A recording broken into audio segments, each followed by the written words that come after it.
November 8th of 2013, the strongest typhoon or cyclone hit the country, Philippines, and it made 6 landfall, hitting several cities in the eastern Visayas. We needed to respond as an organization. We have children in these areas who are suffering from malnutrition, and if we are just to respond by giving these children the food assistance, I think we are just doing or addressing the short term. NCP has been in existence for, I believe, almost 41 years, and the Philippine government has tapped them to help address the issue of malnutrition in the Philippines. Since Compassion wants to change the lives of children in poverty, we go through the community to reach to the child. And the strategy of NCP in enabling the community fits well with our goal to reach the children. Pabasa sa Nutrisyon was conceptualized by the Nutrition Center of the Philippines as a strategy in conducting nutrition education classes. The goal of Pabasa sa Nutrisyon is to impart knowledge to the mothers or caregivers of the family, since they are the decision makers in the family. They're the ones who would decide what to feed their family. So if these mothers would be able to know about good nutrition, they can already practice this at their home. The design of learning in peers is very helpful. So the sharing of personal experience, the sharing of how this has transformed me and my family, and passing that on, oral tradition or oral teaching is very significant. It's very natural for Filipinos. I am Mary Jane Maria, position child development worker and plays Bohol and favorite artista.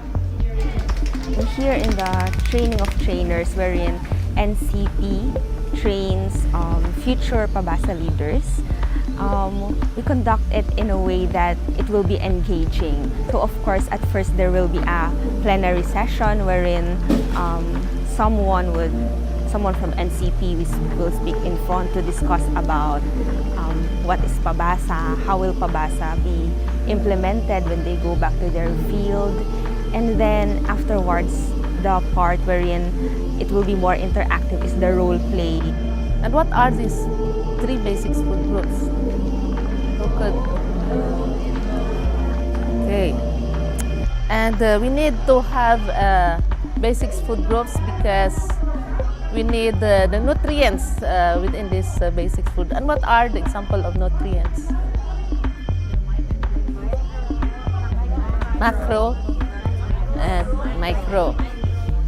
And the macro are foods that rich in carbohydrates, fats, and protein. And the micro nutrients, vitamins and minerals. Right. Okay. Nutrition education is a long-term or continuous process. In partnering to these LGUs, NGOs, we will be able to impart the knowledge conceptualized by our office. Then we will transfer that skills, that knowledge to the health and nutrition workers at the grassroots level who has the access to the mothers at the barangay. My place or the center where I am connected with below the poverty line, and then one of their way of living is fishing because we're living on the shoreline. So anytime when the storm comes or bad weather comes, they don't have any income. So by this training, we could be able to introduce to them their way out on how to have, though it's poor, but there are lots of things wherein we could be able to introduce to them to have a balanced diet. The change that we want to see or we want to achieve in in our setting, in our children, is that parents, they themselves are empowered. They know what is proper nutrition, and that these parents, we hope that they will impact also the community through the basic knowledge that they have learned. Nutrition alone can address many other problems, not just malnutrition. If we have good nutrition, we start them right in nutrition, we believe that even the brain development would be helped, the physical development of the child would be helped, and therefore we will be able to achieve our physical outcome, which is these children will graduate from our program physically healthy, and not only physically healthy, but they have the ability to choose wisely the good health practices, and one of them is choosing the proper nutrition.